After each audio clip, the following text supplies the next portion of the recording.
اعوذ باللہ من الشیطان الرجیم، بسم اللہ الرحمن الرحیم۔ پیارے ناظرین، بیان کیا جاتا ہے کہ بنی اسرائیل میں ایک عابد رہا کرتا تھا۔ اس زمانے میں کوئی عابد اس کے جیسا نہ تھا۔ اس وقت میں 3 بھائی تھے اور ان کی ایک بہن تھی جو ابھی تک کنواری تھی۔ اس کے سوا اور ان کی کوئی بہن نہ تھی۔ اتفاقاً ان تینوں بھائیوں کو کہیں لڑائی پر جانا پڑ گیا۔ ان کو کوئی ایسا شخص نظر نہ آیا جس کے پاس اپنی بہن کو چھوڑ جائیں اور اس پر بھروسہ کریں۔ لہذا سب نے اس رائے پر اتفاق کیا کہ اس کو عابد کے سپرد کر دیں۔ وہ عابد ان کے خیال کے موافق تمام بنی اسرائیلوں میں نیک اور پرہیزگار تھا۔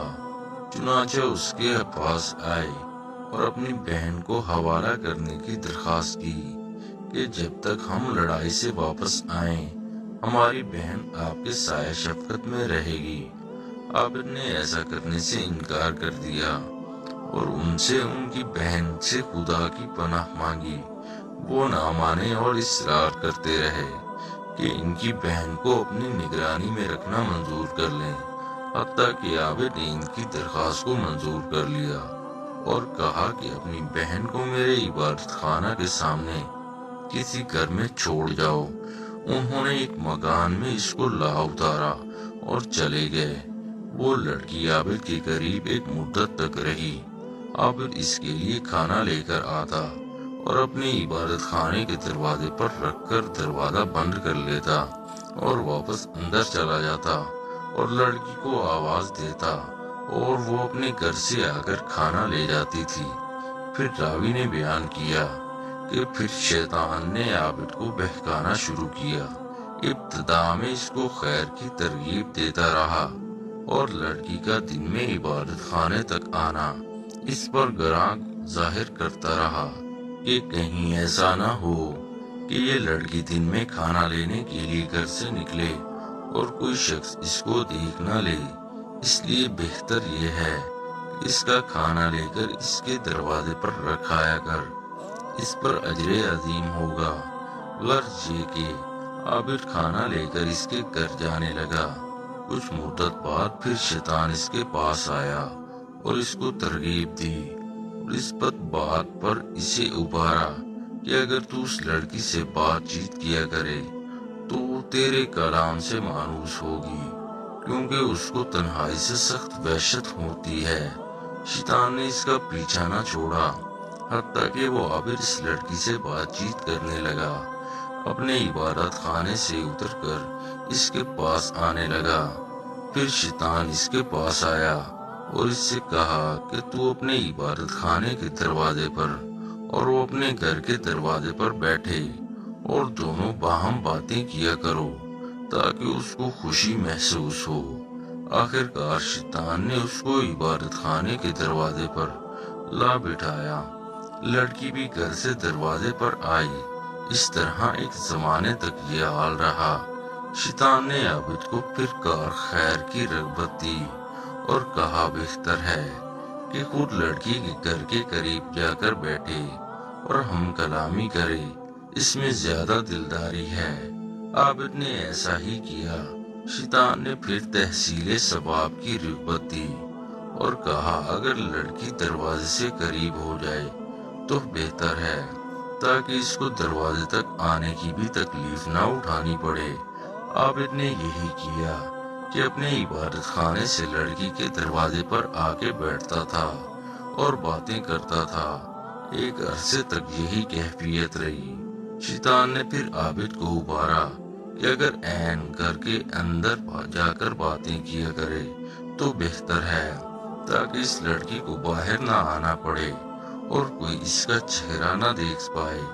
غرض عابد نے شیوہ اختیار کیا کہ لڑکی کے گھر کے اندر جا کر دن بھر اس سے باتیں کیا کرتا اور رات کو اپنے عبادت خانے میں واپس چلا جاتا، یہاں تک کہ عابد نے لڑکی کے زانوں پر ہاتھ مارا اور اس کے رخسار کا بوسہ لے لیا۔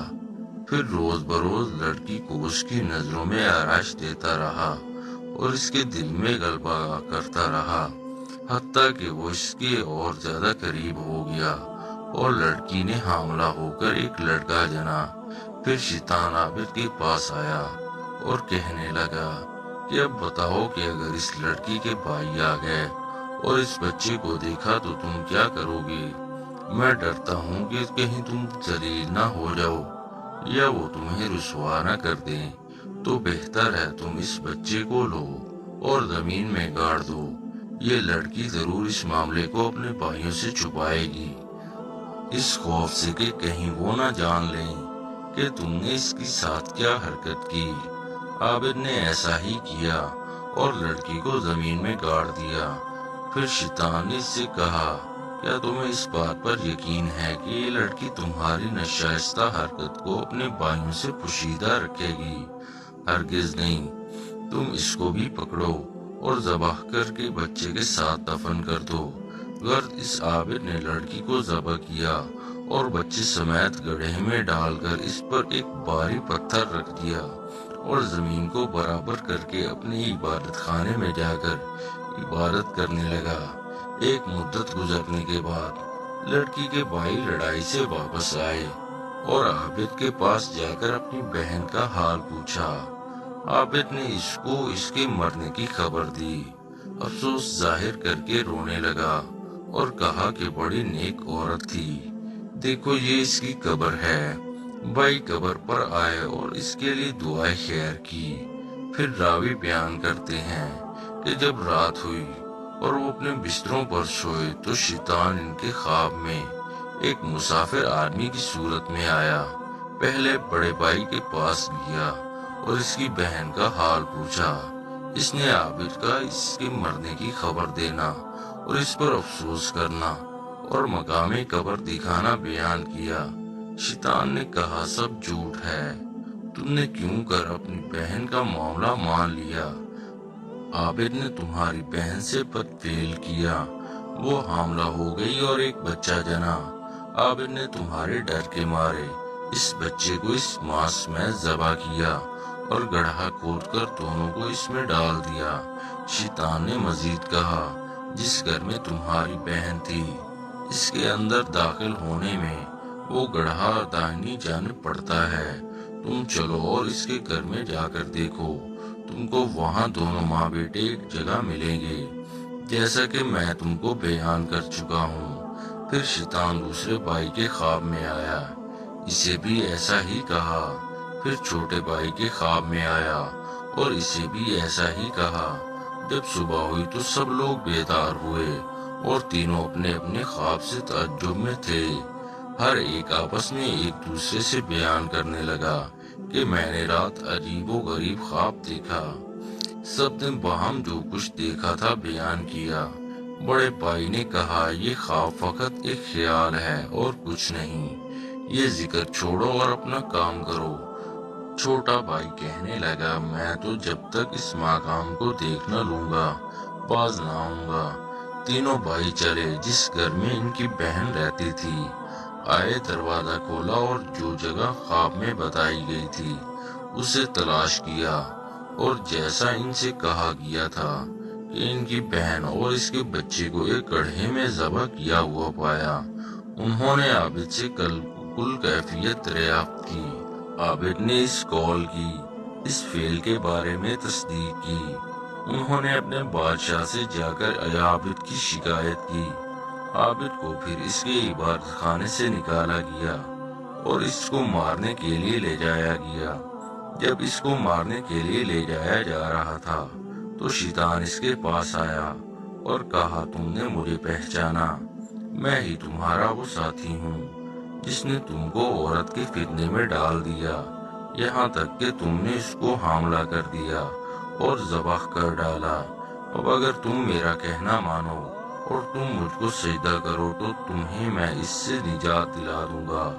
عابد نے سجدہ کیا، خدا تعالیٰ سے کفر کیا۔